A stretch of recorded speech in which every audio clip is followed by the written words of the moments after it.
class. So let me give you some information about this article. Ula Manzo and Anthony Manzo are both currently professors at different universities. Ula is at the University of Missouri, Kansas City, which is where she graduated, and then Anthony Manzo is from California State University, where he's a very popular professor. He is actually a literary educator slash cognitive psychologist. So it's really interesting to get a perspective about literacy from people who aren't composition teachers, which is probably why y'all are wondering, why did Hannah give me this article to read? This has nothing to do with anything that we've read before. Well, in my presentation, I intend to go through and make connections between problems within the reading world, that we are also having within composition. Maybe we can take some ideas from this literary issue and possibly turn it into something that the writing community, composition community, would be able to use in their pedagogies, which is always a possibility. And so at the end, I'll pose a couple of questions that I found myself wondering while we go through.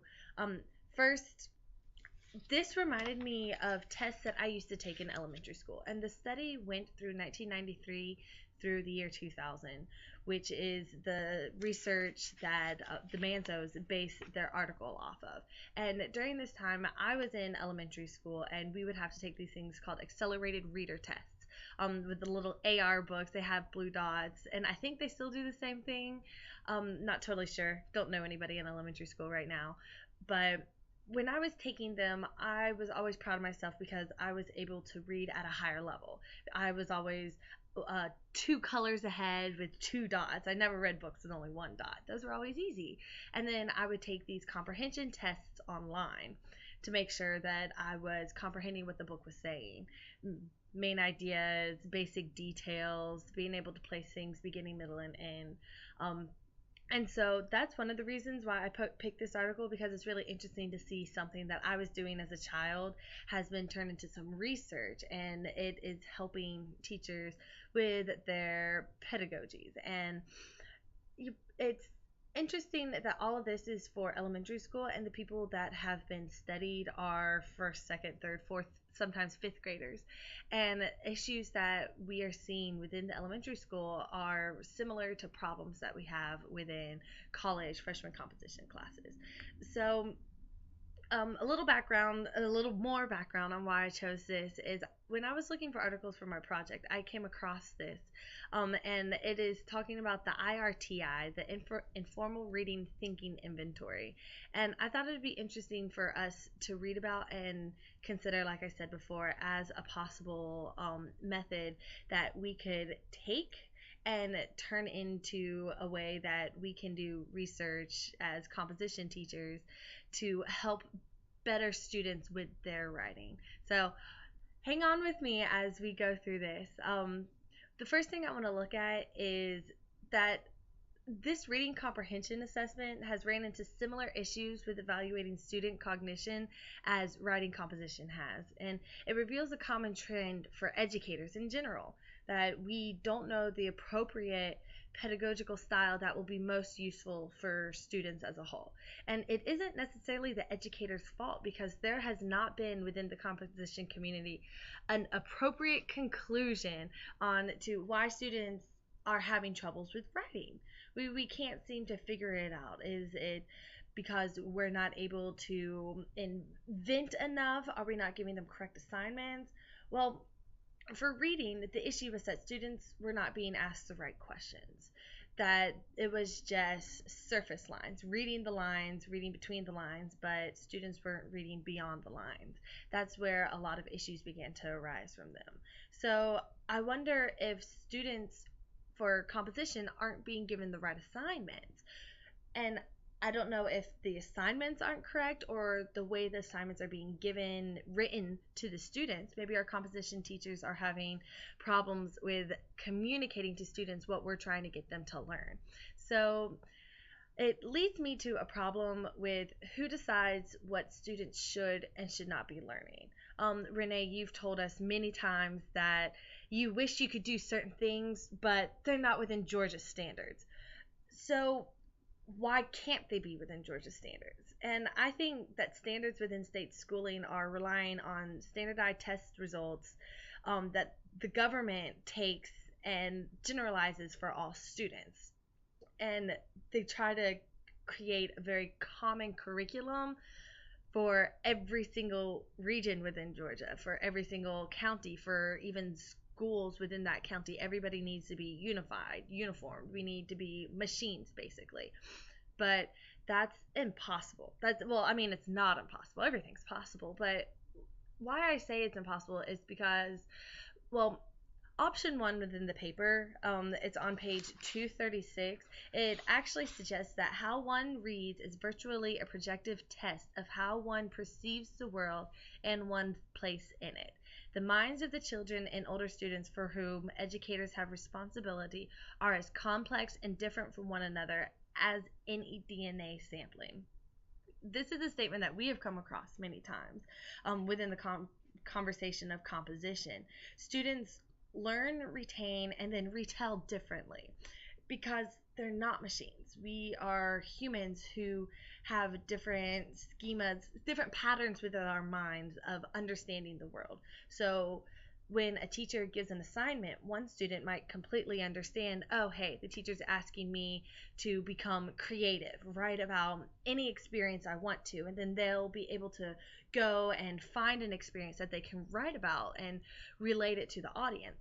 But another student might have issues doing this just because they wonder, well, what kind of experience is going to be good? As one of the articles we had read, students begin to question, oh, does it need to be an experience where I can get sympathy from it? Does it need to be tragic? Does it need to be extremely emotional? Or can I write about soccer?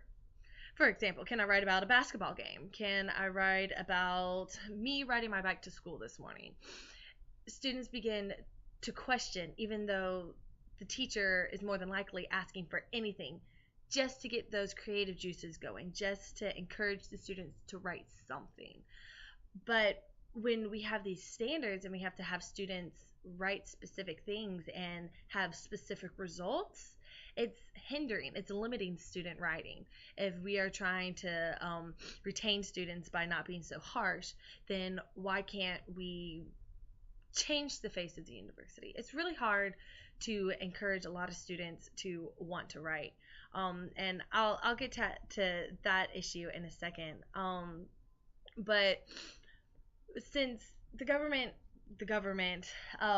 educational system is trying to make students into machines by having a common curriculum, it takes me back to current traditional and why current traditional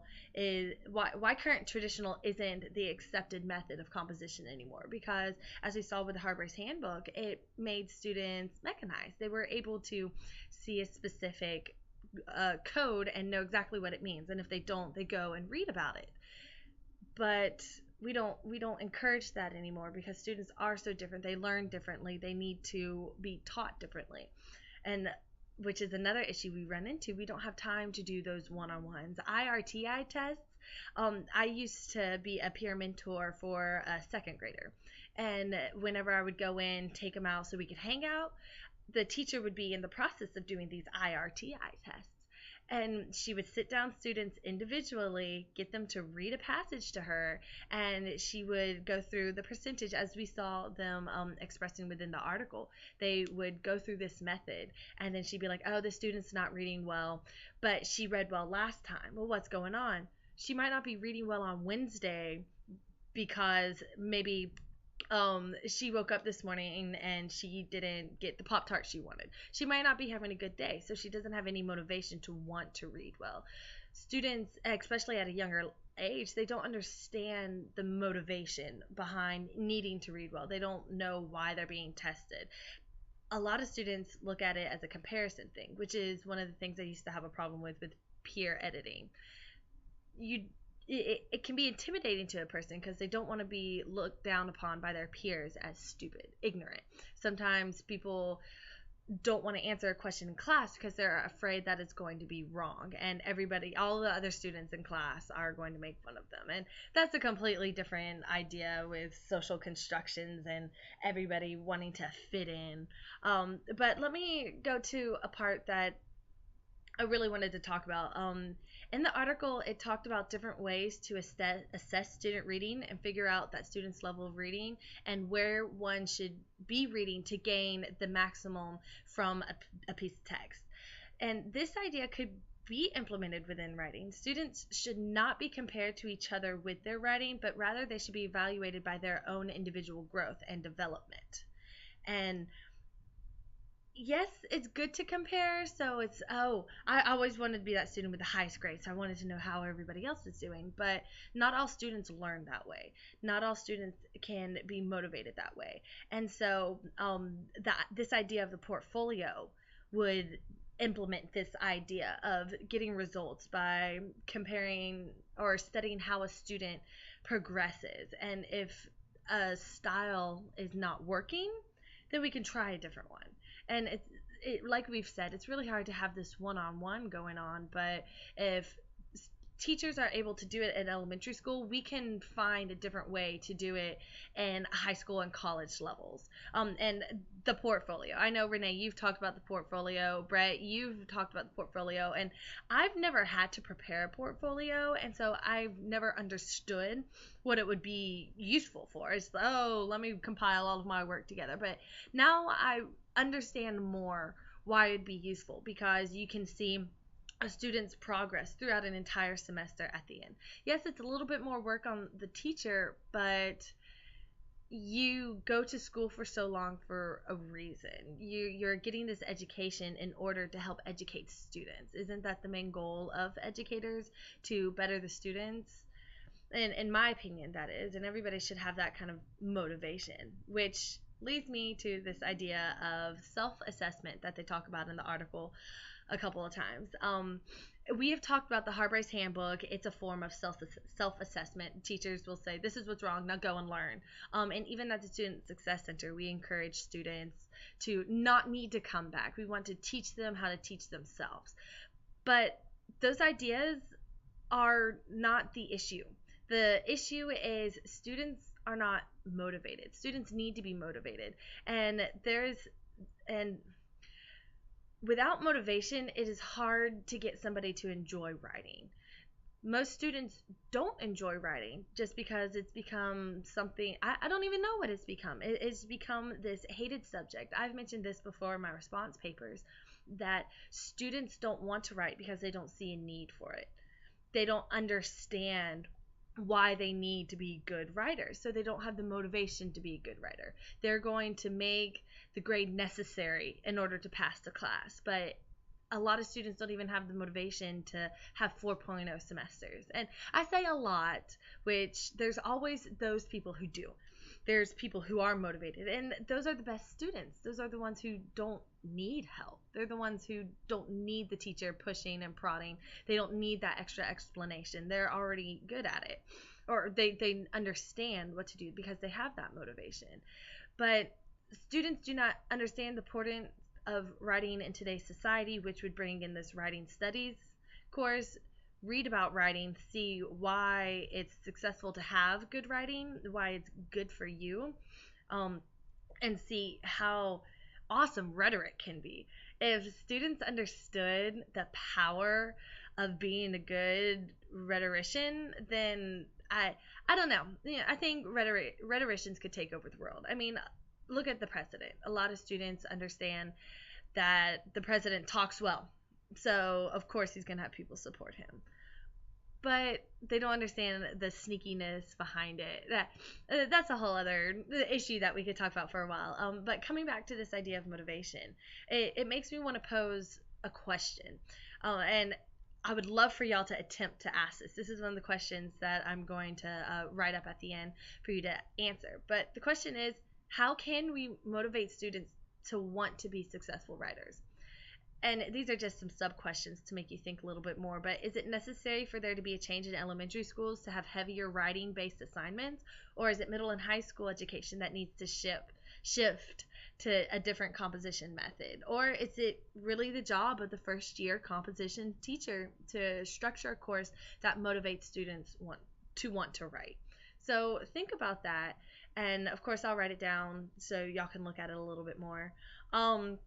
But something interesting that the Manzos advocated was that the person administering the IRTI needs to be an expert on the test and the implications from the different results of different students. And it leads me to the discourse about college composition teachers are not trained composition teachers.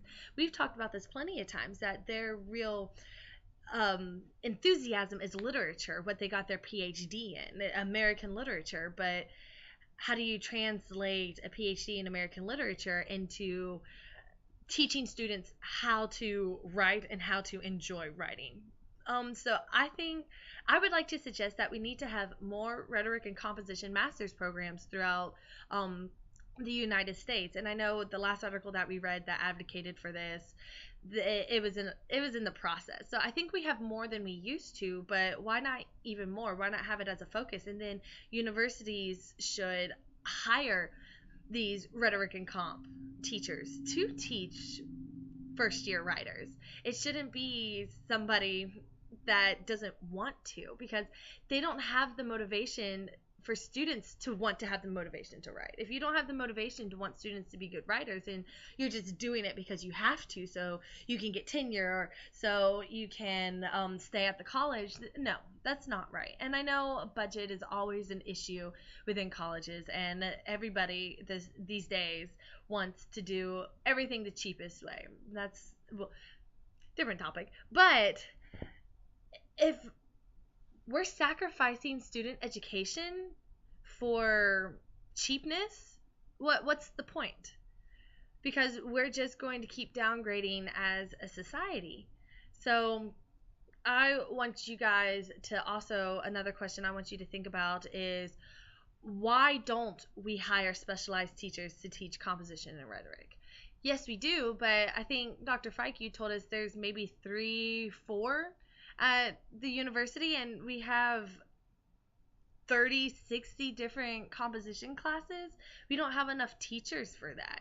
Maybe we could have composition teachers that have a minor, a master's minor in American literature, and they teach more composition in one American literature class. That just makes more sense to me.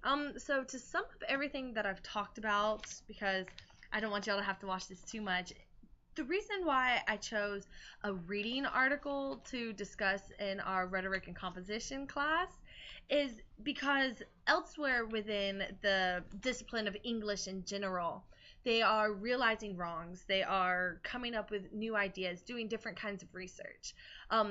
As I continue with my research for my end term paper, I'm going to be looking for more current research that's been happening for writing. And I think by asking students differently and encouraging them to write differently, we have something going for us. The expressionists have something going for us. Because if students write what they know, if they're, what was that? If how one reads is virtually a projective test of how one perceives the world, isn't writing the same thing? When you start to write, that's how you can perceive the world around you. You write what you know, because that's what you know best. And I think that's what we need to encourage students. Just like professors teach what they know, because that's what they know best. Which is why having a writing studies course would be useful, because teachers will be teaching what they know best. So we should have composition and rhetoric teachers teaching composition, because that's what they know best, and they have a motivation to want to do it. Nobody's going to go through all of this education just to teach something they don't want to. That's how you get unmotivated professors. But I'm going to write these questions out for you guys so you can answer. There's only 2 of them, and I hope that this time around is much easier for everybody to do the recording. I know it was for me, but I hope y'all have a good week. I'll see Brett and Renee on Tuesday. Dr. Fike, I'll see you next week, and I'll see y'all later.